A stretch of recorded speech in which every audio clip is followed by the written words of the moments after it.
Seren didn't know the Alpha King had been aware of her presence for 6 months. She didn't know he'd watched her slip through shadows, stealing bread from the kitchens and books from the library, and had ordered his guards to look the other way. And she definitely didn't know that the night she finally let her guard down would be the night he decided to stop pretending he couldn't see her. The forgotten east wing of Ravenmoor Castle had been Seren's sanctuary for 2 years. No one came here anymore. The old servants' quarters had been abandoned after the fire that killed the previous king and queen, the stone walls still blackened in places, the hallways thick with dust and silence. Most believed it was haunted. Seren had encouraged that belief, letting shadows flicker in windows, making floorboards creak when guards wandered too close. Tonight she sat cross-legged on her narrow cot, a stolen candle burning low while she read a water-damaged book on herbal remedies. The words blurred as exhaustion pulled at her. 2 years of sleeping in fragments, of startling awake at every distant footstep, had carved hollows beneath her eyes and sharpened her cheekbones to angles that made her look older than 23. She turned a page and felt it. A shift in the air. A presence that hadn't been there a heartbeat before. Seren's gift responded before her mind caught up. Shadows gathered around her instinctively, wrapping her form in darkness, making her nearly invisible against the stone wall. Her heart slammed against her ribs as she scanned the room. The doorway was empty, but she wasn't alone. "You can stop hiding." The voice came from everywhere and nowhere, deep and calm, carrying an authority that made her bones ache. "I've been able to see through your shadows for months." Seren stopped breathing. A figure stepped out of the darkness across the room, and she realized with cold horror that he'd been standing there the entire time, watching her read, watching her exist in the space she'd foolishly believed was safe. The Alpha King of Ravenmoor was taller than the rumors suggested, broader. His dark hair was pushed back from a face that belonged on ancient coins, all sharp angles and devastating symmetry. But it was his eyes that made her blood freeze. Pale amber, almost gold, catching the candlelight like a wolf's in the darkness. Those eyes studied her with an intensity that felt like being flayed open. Seren pressed herself against the wall, her shadows flickering uselessly around her. She should run. The window behind her led to a 30-foot drop, but she'd survived worse. She'd survived everything. "Don't." His voice was soft but carried the weight of command. "You'll break your legs, and then this conversation becomes much more difficult." "What conversation?" The words scraped out of her throat, rusty from disuse. She couldn't remember the last time she'd spoken aloud. The Alpha King?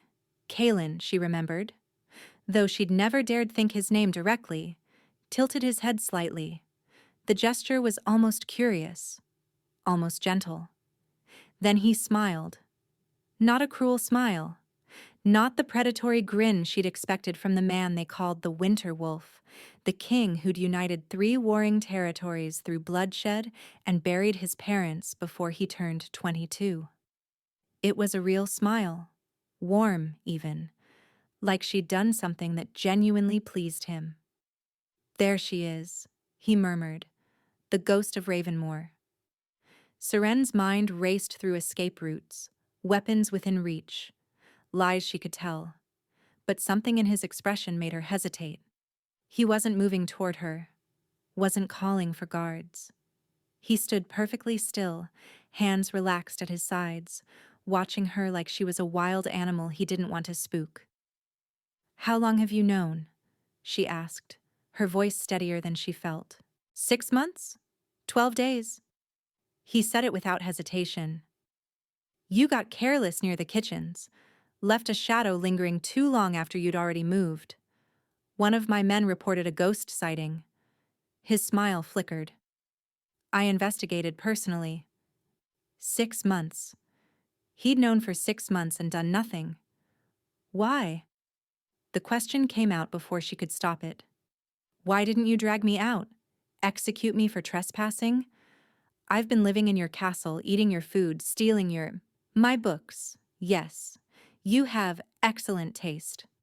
He took a single step forward, and she flinched. He stopped immediately, raising one hand in a gesture of peace. I didn't expose you because I wanted to understand you first.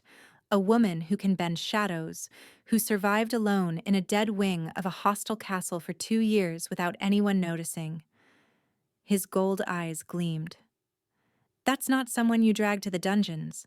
That's someone you learn about. Seren's throat tightened. And what have you learned? That you're running from someone.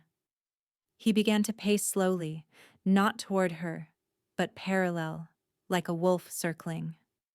That you chose to hide in the most dangerous place in the realm because you knew it was the last place they'd look. That you're a shadow weaver, one of the rarest gifts in existence, and that someone wants you badly enough that you'd rather starve in ruins than risk being found. Each word landed like a blow. He knew everything, or nearly everything.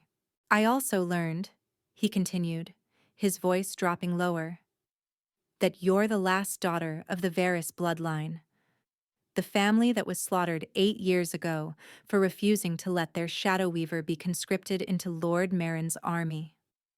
Seren's vision tunneled. She hadn't heard her family name spoken aloud in 8 years, hadn't let herself think it. The Varys massacre was supposed to be complete. No survivors. That was the official story, the lie that had kept her alive.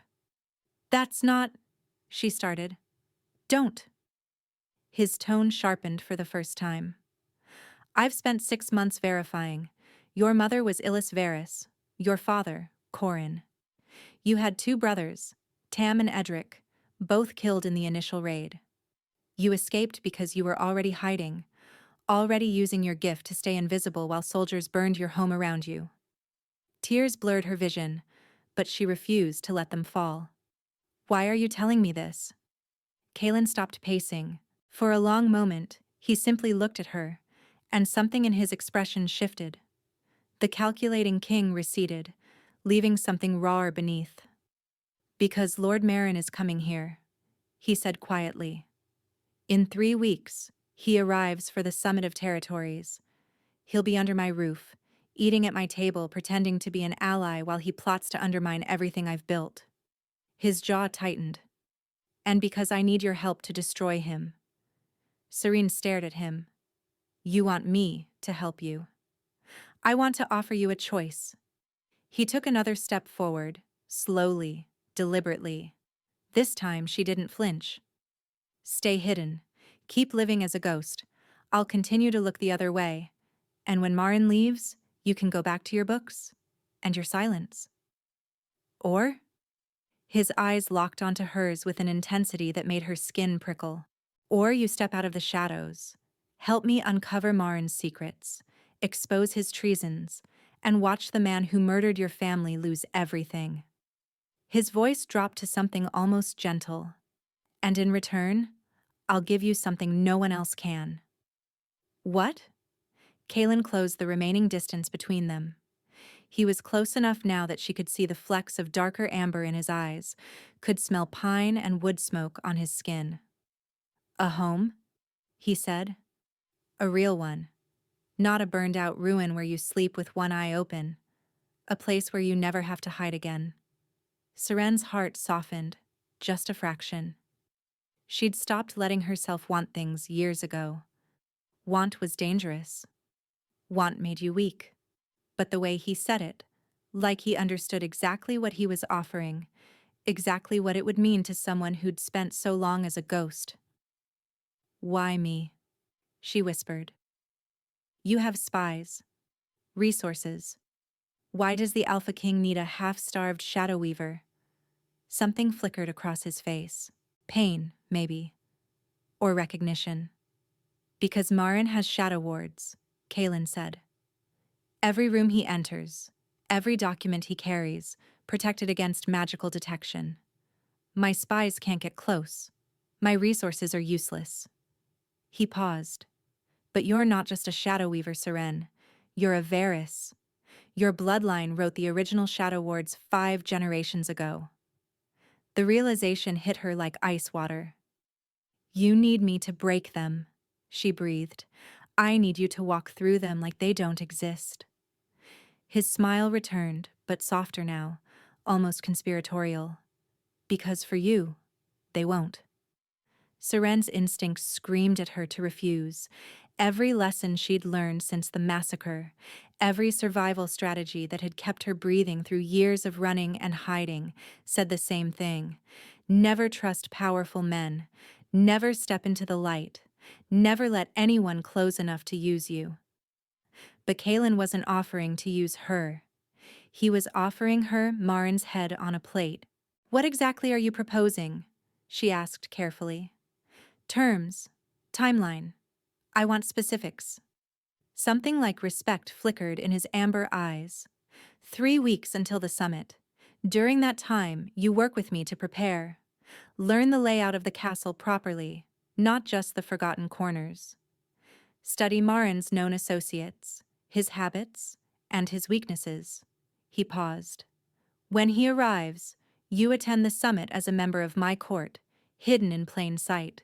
You use your gift to bypass his wards, access his private documents, and find proof of his treasons.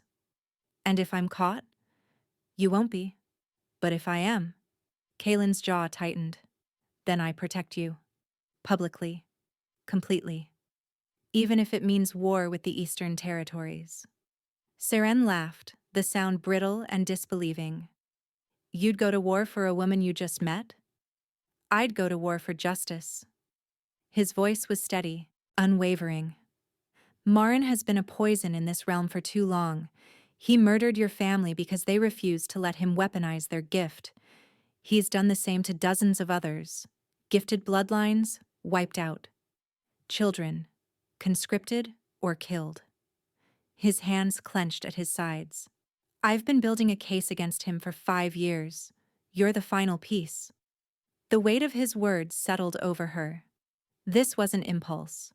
This was a plan years in the making, and she'd stumbled into the center of it. "What do I get?" Seren asked. "Beyond the satisfaction of watching him fall?" "Name it."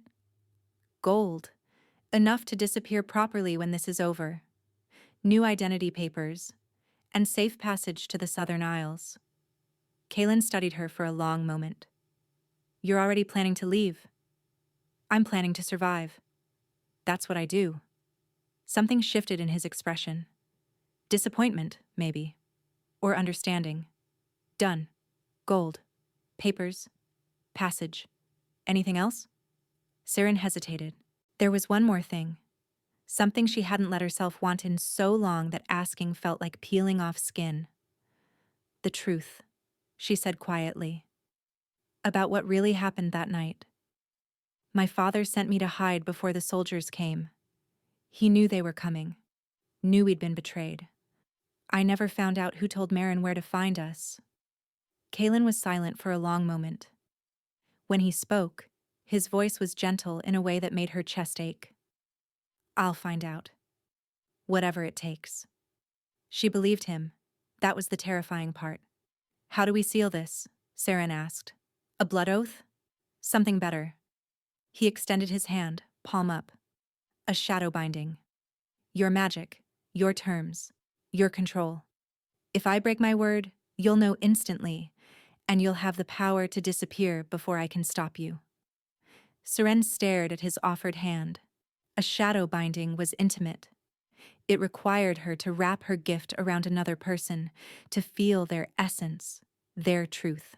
She hadn't touched another person willingly since that terrible night. Slowly, she reached out. The moment her fingers brushed his palm, something cracked open inside her. Her shadows rose without her calling them, swirling around their joined hands like living smoke. But beneath the darkness, she felt him. Warmth, steadiness, a grief so deep it mirrored her own, and something else. Something that pulsed between them like a second heartbeat, ancient and undeniable. Seren gasped and tried to pull back, but her shadows wouldn't release him. They wound tighter, binding their hands together, and she felt the connection snap into place like a key turning in a lock. Mate. The word echoed through her mind, foreign and impossible. Kalin's eyes had gone wide, his breath uneven. He felt it too. She could see it in the way his hand trembled beneath hers, in the way his pupils had blown dark. What? Her voice cracked. What was that? I don't know. But the lie was written across his face. He knew exactly what it was. The shadows finally released them, retreating back into the corners of the room. Seren cradled her hand against her chest, her skin still tingling where they'd touched. The binding is complete, she managed. I'll know if you break your word. Kalin nodded slowly, flexing his fingers like he was testing whether they still worked. 3 weeks. We start tomorrow. He turned and walked toward the door. At the threshold, he paused without looking back. For what it's worth, he said quietly, I'm glad you chose to stay. Then he was gone, and Seren was left alone with the impossible echo of that word still ringing through her bones. Mate. Dawn came too soon. Seren had spent the remaining hours of night staring at the ceiling, replaying the shadow binding over and over. The warmth of his hand, the pulse of recognition. The way her gift had moved without her permission, like it had been waiting for him. She told herself it meant nothing, a magical anomaly, a side effect of spending too long in isolation. She almost believed it. The knock on her door made her flinch. She'd never had a door that anyone knocked on before. Miss Seren? A woman's voice, warm and unhesitant. His Majesty sent me to escort you to your new chambers. Seren opened the door to find a middle-aged woman with silver-streaked hair and kind eyes. She wore the simple gray dress of senior household staff, and she didn't flinch at Seren's disheveled appearance or the shadows that still clung to the room's corners. I'm Orla, the woman said. Head of the king's household. You'll be staying in the West Wing from now on. Proper rooms, proper food. Her gaze swept over Seren's thin frame with maternal concern. Proper meals? 3 times daily? No arguments? Seren followed Orla through corridors she'd only ever crept through in darkness. In daylight, Ravenmoor Castle was overwhelming. Vaulted ceilings painted with murals of ancient hunts, tapestries depicting the Unification Wars, windows that spilled golden light across floors she'd only seen by moonlight. Servants passed them, nodding respectfully at Orla, glancing curiously at Seren. None of them screamed or called for guards. Whatever Kalin had told them, it had been enough. Here we are. Orla pushed open a heavy oak door. Seren stepped inside and stopped breathing. The room was larger than her entire childhood home. A 4-poster bed dominated one wall, draped in deep blue velvet. A fireplace crackled with welcoming warmth. Bookshelves lined the far wall, already stocked. A writing desk sat near windows that overlooked the castle gardens. There's a bathing chamber through that door, Orla continued. Fresh clothes in the wardrobe. His Majesty said to provide anything you need. She paused delicately. He also said you might be uncomfortable with too much attention. I'll be your only regular contact unless you request otherwise. Seren's throat tightened. He'd thought of that. Thought of how overwhelming this would be for someone who'd spent 2 years as a ghost. Thank you, she managed. Orla smiled. Rest today. Eat. Tomorrow, the work begins. After she left, Seren stood in the center of the room, afraid to touch anything. This was temporary, a means to an end.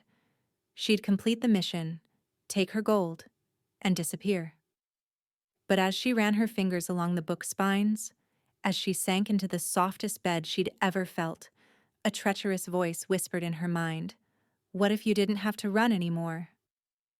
The next morning, Kalin summoned her to a private study deep within the castle's inner ward. He was already waiting when she arrived, standing before a table covered in documents, maps, and small personal objects. In daylight, wearing simple training leathers instead of royal finery, he looked less like a king and more like a warrior.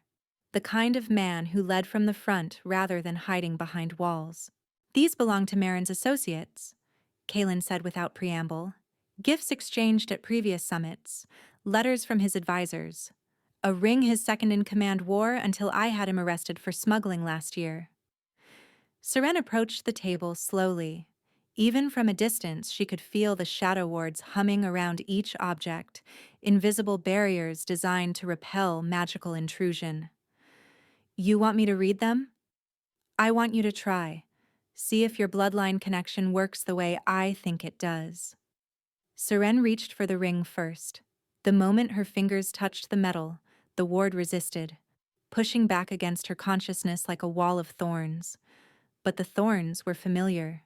The same weave, the same anchor points. Her great-grandmother had designed this. Seren closed her eyes and let her shadows rise. Instead of pushing against the ward, she became it. Let her gift recognize the pattern coded into her blood, passed down through 5 generations of Varys shadow weavers. The ward shattered like glass. Visions flooded her mind, a man with a scarred face laughing as he counted gold. A convoy of wagons heading east, loaded with weapons meant for Marin's private army. A letter, unsigned, promising safe passage through the northern pass if the attack succeeded. She gasped and dropped the ring. Kalin caught her elbow before she could stumble. His touch sent warmth flooding through her, and she hated how much she wanted to lean into it. What did you see? Seren told him. The gold, the weapons, the letter. With each detail, his expression grew darker. He's been arming for war, Kalin said grimly, building forces outside his official territory. If that letter is authentic, he has allies in my own court. There's more. Seren steadied herself. I need to read the other objects. You're pale. Rest first. I'm fine. You're shaking. His hand was still on her elbow, thumb brushing against her sleeve. The wards take something from you when you break them. I can see it. He was right. The reading had hollowed her out, left her feeling scraped thin, but stopping now felt like weakness. One more, she compromised. Then I'll rest. Kalin looked like he wanted to argue. Instead, he released her arm and gestured toward the table. Seren chose a letter, its seal already broken, but the shadow ward still intact. She touched the parchment. Before we continue, please take 2 seconds to like this video. The ward dissolved. New visions crashed through her. A meeting in a darkened room. Marin's voice, cold and precise.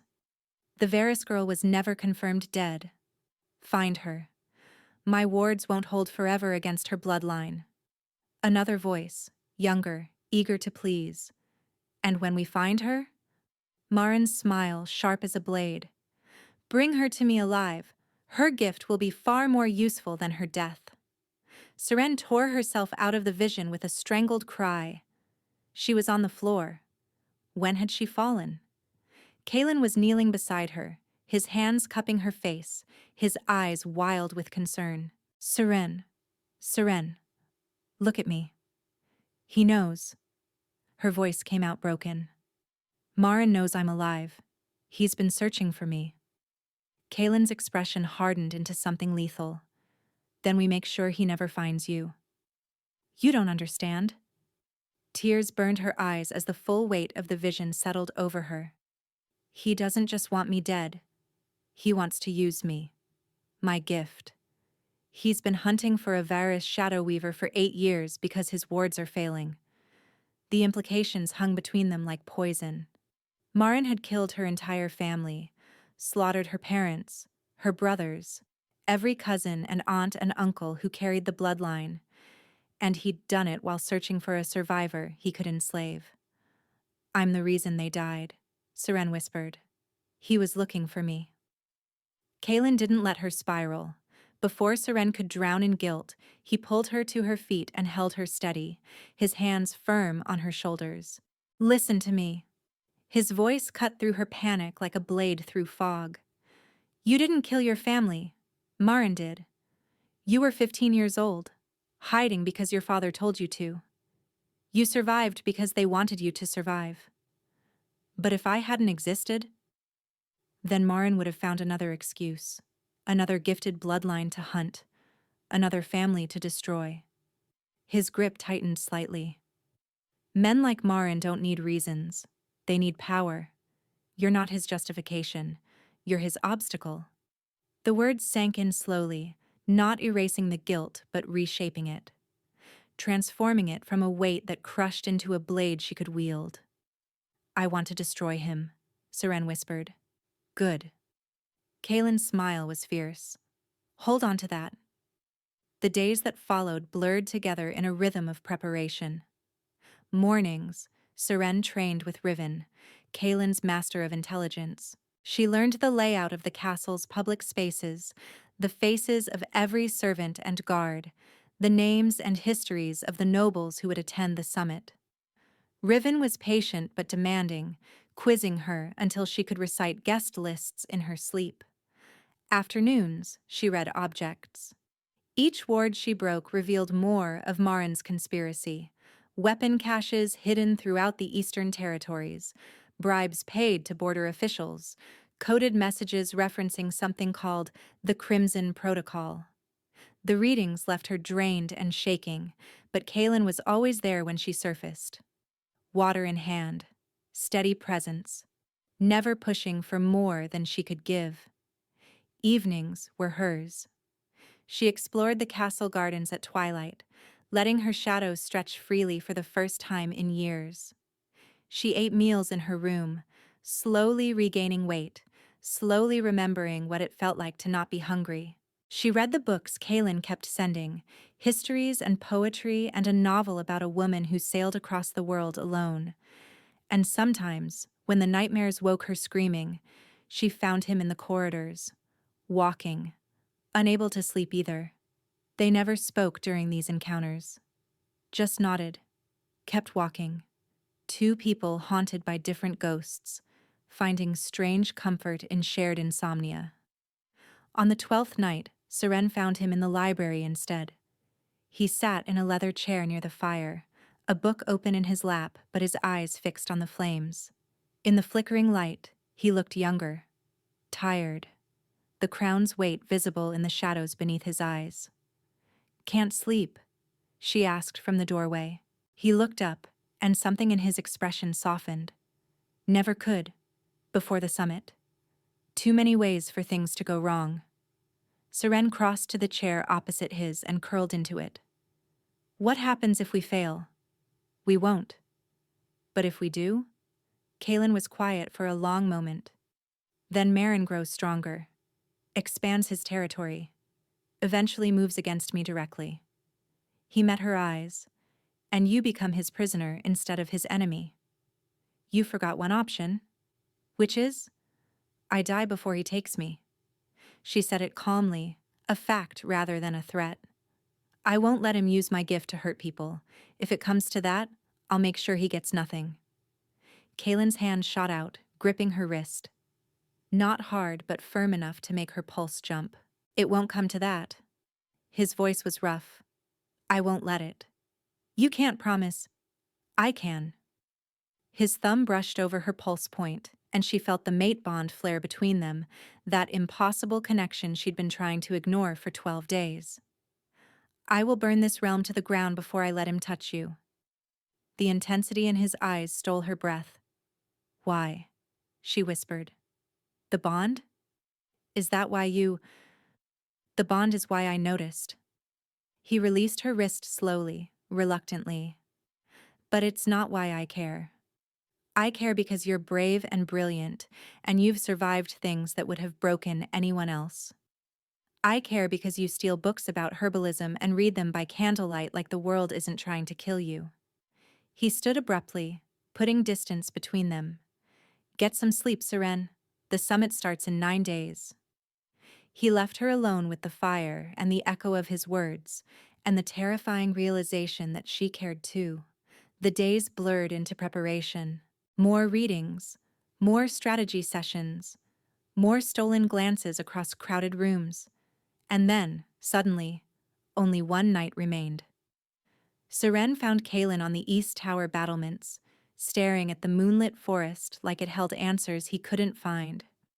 "You're supposed to be resting," she said, joining him at the wall. "So are you." They stood in silence, close enough that she could feel the heat radiating from him despite the cold wind. "I found something today," Kalin said finally. "In the intelligence reports. Something about your family." Seren's heart stuttered. "The traitor?" "Yes." He turned to face her, and the moonlight caught the pain in his expression. "It was your uncle, Brennan Varys. He made a deal with Marin 6 months before the massacre. In exchange for your location, Marin promised to spare his life and give him control of the family estate." The words hit her like physical blows. Uncle Brennan. The one who used to bring her sweets from the city. Who taught her to play chess? Who held her hand at her grandmother's funeral? Did Marin keep his promise? Her voice didn't sound like her own. "No. Brennan was killed 3 days after the massacre, made to look like an accident." Kalin's jaw tightened. "Marin doesn't leave loose ends."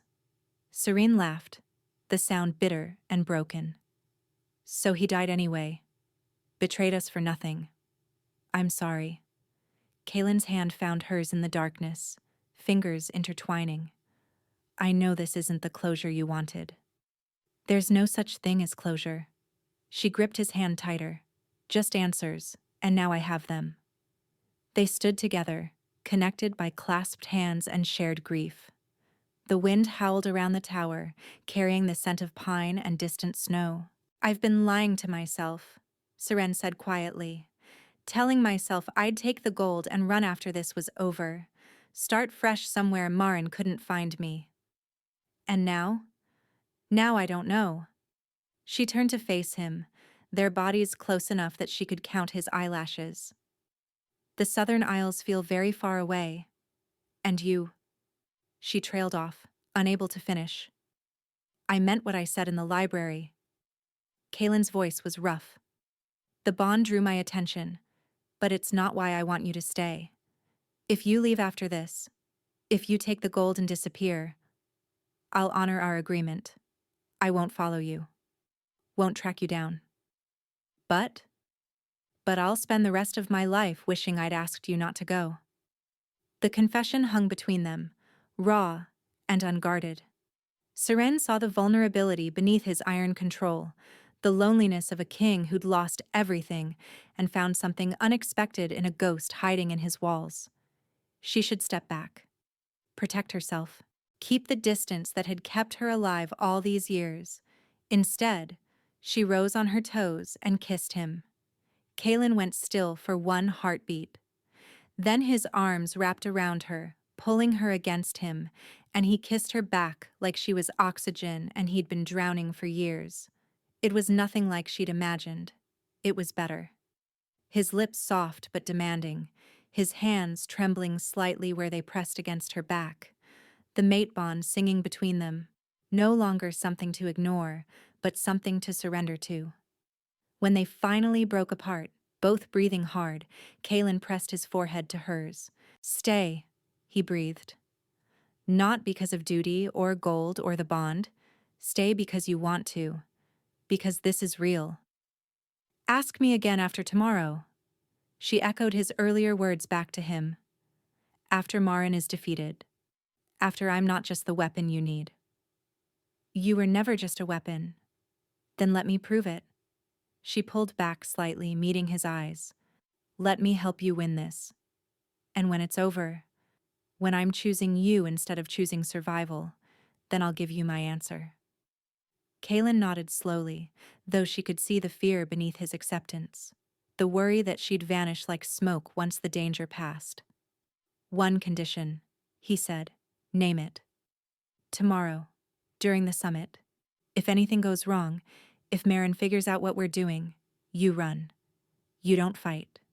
Don't wait for me. And don't try to be brave. You disappear." "Kalin, promise me." His hands framed her face. "I can survive losing this kingdom. I can't survive losing you." The words shattered something inside her, Years of isolation, of trusting no one, of believing she wasn't worth saving. And here was a king willing to lose everything for her. "I promise," she whispered. He kissed her again, softer this time, sealing the vow. Then he walked her back to her chambers and left her at the door with a restraint that clearly cost him everything, his hand lingering on hers until the last possible moment.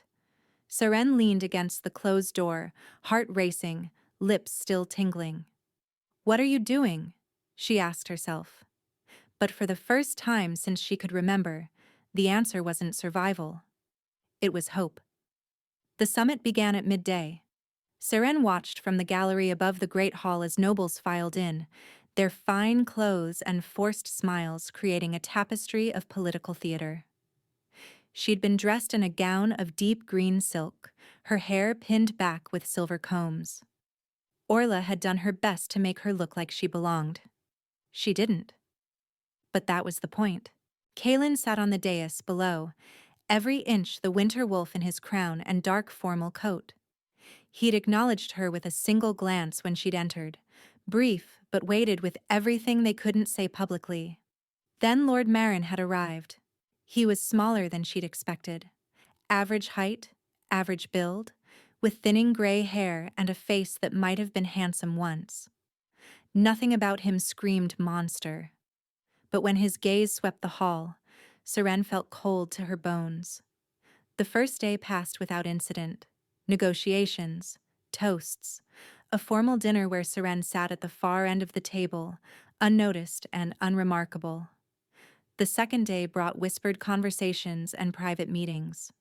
Seren broke 2 more shadow wards, reading objects Riven had lifted from Marin's entourage. The Crimson Protocol, she discovered, was a coordinated assassination plan. 17 targets across 3 territories, including Kalin. The third day, everything collapsed. Seren was in the small study adjoining her chambers, reviewing documents, when the door burst open. Riven stood there, pale-faced and breathing hard. "He knows." Riven's voice was urgent. "One of Marin's men saw you break a ward last night. They've identified you as a shadow weaver." Ice flooded her veins. "Does Marin know I'm Varys?" "Not yet. But he's demanding Kalin hand over any shadow weavers in his court for examination." Riven's expression was grim. "He suspects, even if he can't prove it." "Where's Kalin?" "In the council chamber. He's stalling, but Marin's pushing hard, claims it's a matter of territorial security." Seren was moving before she'd finished thinking. Down corridors, through servant passages, toward the council chamber. Her shadows coiled around her, ready to hide her at a moment's notice. She was 10 feet from the chamber doors when a hand closed around her arm. Seren spun, shadows flaring, but the grip was too strong. She found herself face to face with a man she didn't recognize, young, sharp-featured, with the crimson sash of Marin's household across his chest. "Lady Seren." His smile was polished and predatory. "Lord Marin would very much like to meet you." "I don't know anyone by that name." "No." He pulled a folded paper from his coat. "Strange. This sketch looks remarkably similar. It's been circulating for 8 years, you know. Last daughter of House Varys. Reward for live capture." The paper held a drawing of a 15-year-old girl, her face, her eyes, old but unmistakable. "Lord Marin is patient," the man continued. "He knew you'd surface eventually. A gift like yours can't stay hidden forever." His grip tightened. "Now, we can do this quietly. You come with me. Answer some questions, or... The man's smile sharpened.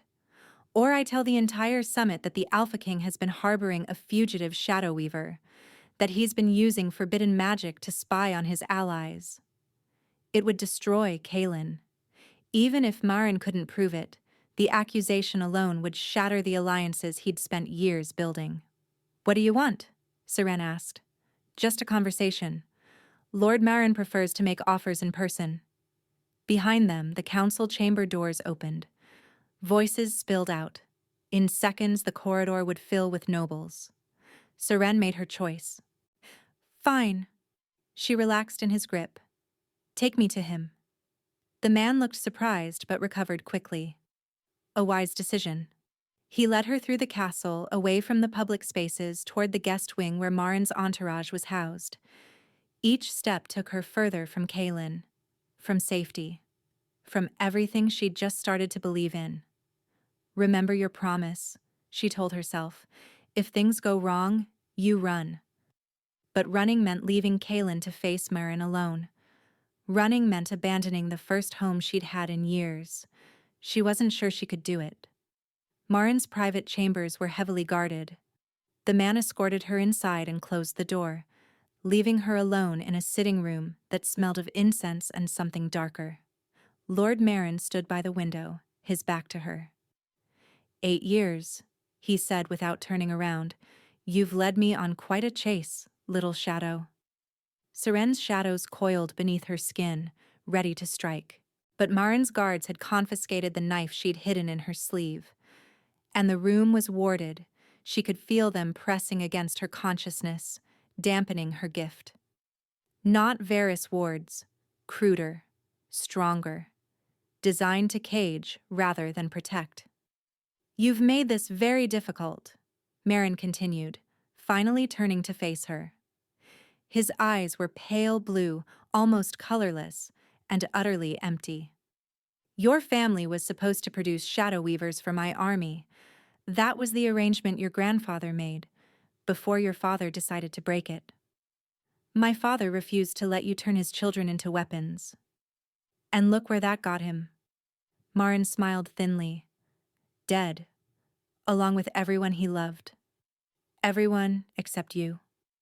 He crossed the room slowly, each step deliberate. I don't want to hurt you, Seren. Truly. You're far too valuable for that. He stopped an arm's length away. Join me willingly. Use your gift in service to the Eastern Territories. In return, I'll give you everything. Wealth, protection, a position of honor at my court. And if I refuse? The emptiness in his eyes flickered with something colder. Then I take you anyway. The methods become less pleasant, but the outcome remains the same. Seren thought about her promise to Kalin, about running, about survival. Then she thought about her mother's screams, her brother's blood on the snow, her father's final words as he shoved her into the hidden passage. Live. Whatever it takes, live.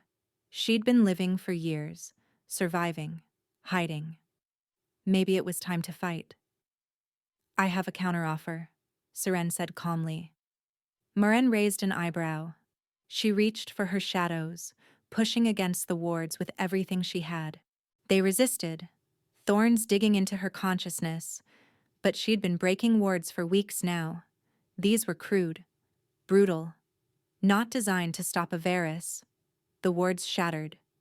Her shadows exploded outward, filling the room with impossible darkness. She heard Marin shout, heard guards scrambling, but she was already moving, diving toward the window. Glass shattered. Cold air rushed past her. She wrapped herself in shadows and fell.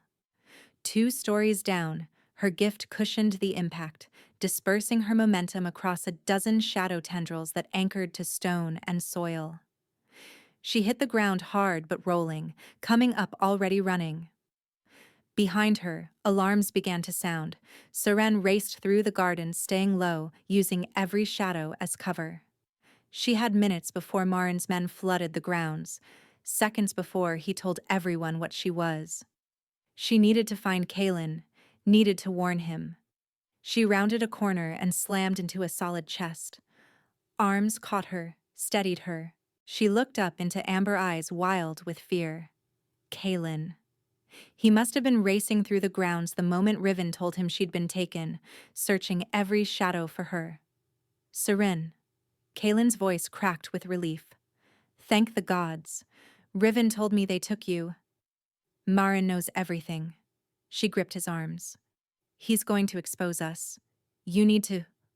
I need to nothing. He pulled her close, crushing her against his chest. I thought I'd lost you. When Riven said you'd gone with his man willingly, I was trying to protect you. By walking into a monster's den alone? He pulled back, cupping her face, his expression torn between fury and relief. Don't ever do that again. He was going to destroy you, announce to the summit that you… Let him. Kalin's voice hardened. Let him announce whatever he wants. I have something better. What? Proof. A new voice. Riven emerged from the shadows, holding a leather satchel. While you were distracting Marin, we searched his chambers, found everything.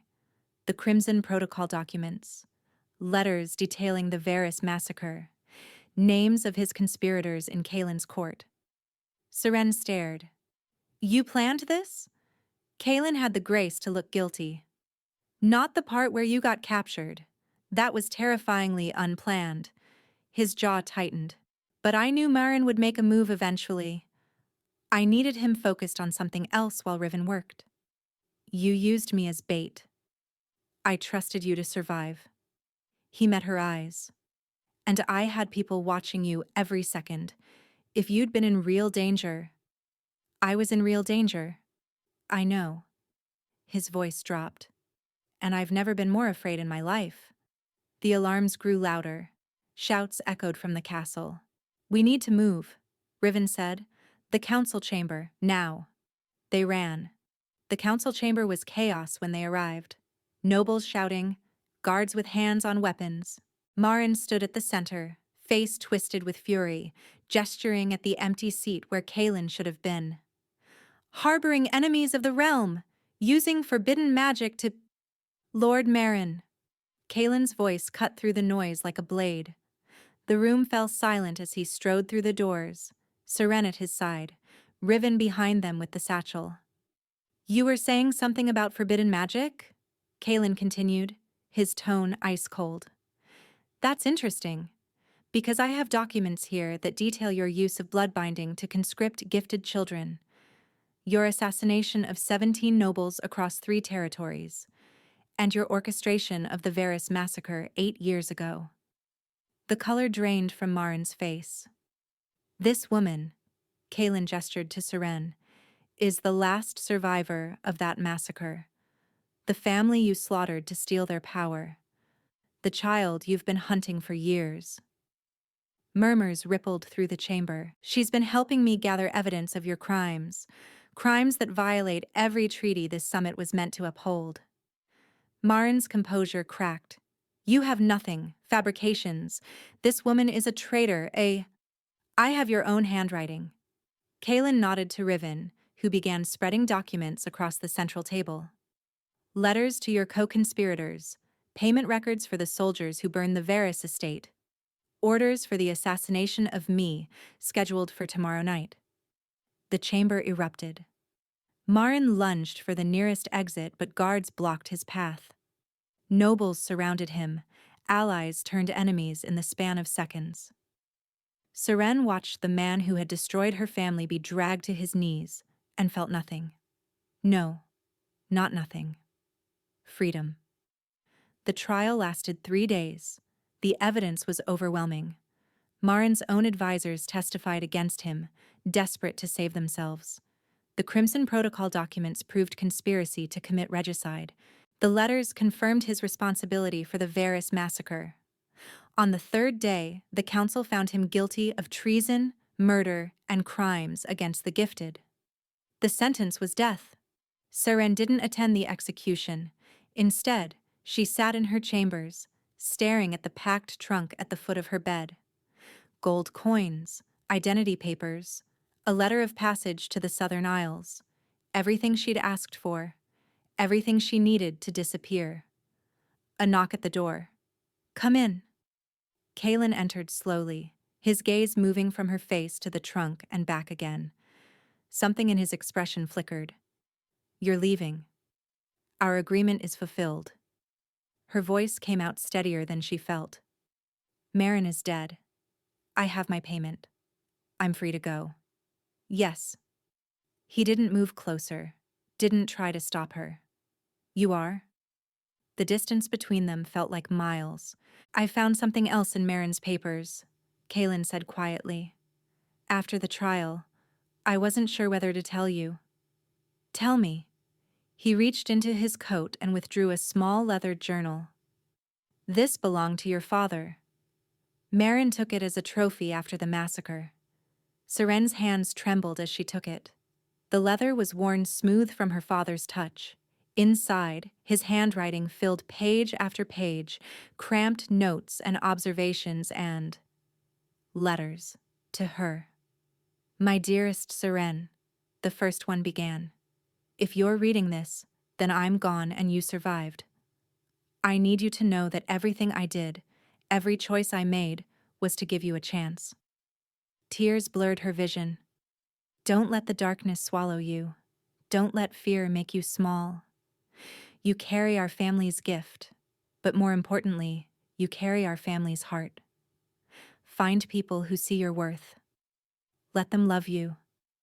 Let yourself be loved. She closed the journal, pressing it against her chest. I'll leave you alone, Kalin said softly. Whatever you decide, thank you. For everything. He turned toward the door. Kalin. He stopped. Seren looked at the trunk, at the journal, at the man who had given her justice and closure and something she'd stopped believing existed. My father told me to find people who see my worth. She stood slowly, to let them love me. Kalin turned back, hope and fear warring in his amber eyes. I spent years surviving, Seren continued, stepping toward him, hiding, believing I didn't deserve anything more than shadows and silence. She stopped in front of him, close enough to touch. You saw me. Not just my gift, not just my bloodline. Me, the woman hiding in your walls, stealing your books, afraid to exist. Her hand found his. Ask me to stay. Kalin's breath caught. Seren, ask me. Stay. The word came out broken, desperate. Stay with me. Not as a weapon or an ally or a political asset. Stay because I love you. Because I've loved you since I watched you read by candlelight and realized you were the bravest person I'd ever seen. Seren smiled through her tears. Yes. 6 months later, Seren stood on the same battlements where she'd first kissed Kalin, watching the sunset paint the mountains gold and crimson. So much had changed. The Eastern Territories had been reorganized under new leadership, the remaining conspirators rooted out and brought to justice. The gifted bloodlines Marin had persecuted were slowly emerging from hiding, drawn by Kalin's promise of protection and equality. And Seren had stepped out of the shadows permanently. She served on Kalin's council now, advising on matters of magical security and helping to redesign the realm's ward systems. The work was challenging, meaningful, and occasionally exhausting. She loved every minute. You're brooding again.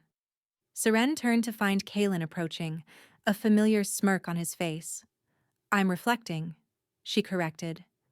There's a difference. He wrapped his arms around her from behind, chin resting on her shoulder. Reflecting on what? On how terrified I was, that first night you found me? I thought my life was over. And now? She turned in his arms, facing him. Now I think it was just beginning. Kalin's expression softened. I have something for you. He pulled a small box from his pocket. Inside, nestled in velvet, was a ring, silver band, set with a stone that shifted between black and violet, like captured shadow. It's made from Varus obsidian, he explained, from your family's ancestral mines. I had it crafted months ago, but I was waiting for... For what? For you to stop looking toward the door. His voice was quiet.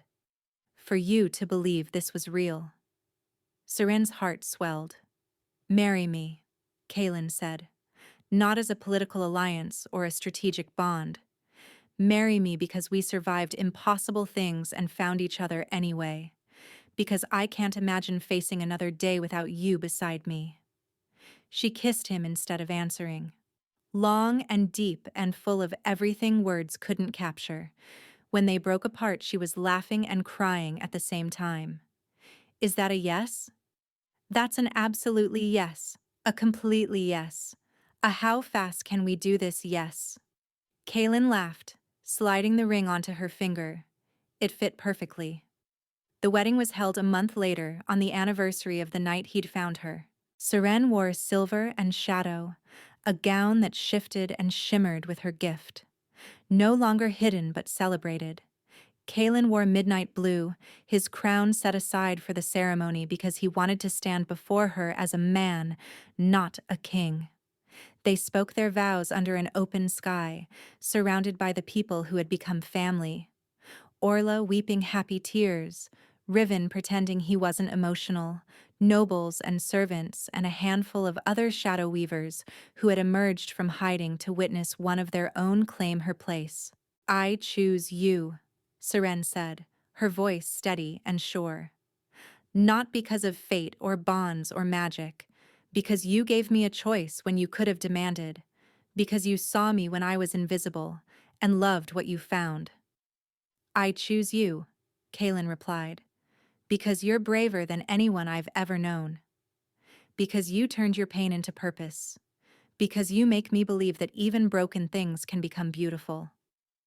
The kiss that sealed their vows sent her shadows dancing across the courtyard, intertwining with the firelight until the whole space shimmered with impossible color. That night, in their chambers, Kalin loved her until the stars faded and dawn broke pink across the mountains. Tell me something, he murmured afterward, tracing lazy patterns on her shoulder. Something I don't know. Seren thought for a moment. When you found me that first night, I was reading a book on herbal remedies, specifically the section on poisons. Kalin's eyebrows rose. Should I be concerned? I was planning my options, in case the stranger in my room turned out to be a threat. And what did you decide? Seren smiled, pressing a kiss to his chest. That you had kind eyes. Dangerous, but kind. I decided to hear you out before resorting to Wolfsbane. He laughed, the sound rumbling through both of them. I'm glad you gave me a chance. I'm glad you smiled. Smiled? That first night, when you found me, anyone else would have been angry, threatened, called for guards. She propped herself up to look at him. But you just smiled. Like you were pleased. Like finding a ghost in your walls was exactly what you'd been hoping for. Kalin's expression softened. It was. Why? Because I recognized you. He tucked a strand of hair behind her ear. Not your face, not your name. Something deeper. Like I'd been waiting for you without knowing what I was waiting for. Seren settled back against him, listening to his heartbeat. She'd spent 2 years hiding in these walls, believing she'd never be found, never be known, never be loved. And then a king had walked into her sanctuary, discovered every secret she'd protected, and simply smiled. Fair trade, she thought as sleep claimed her.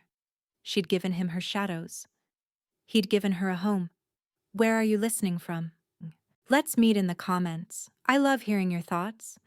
And if you'd like to support me, please subscribe. It's free, and it helps more people hear these stories.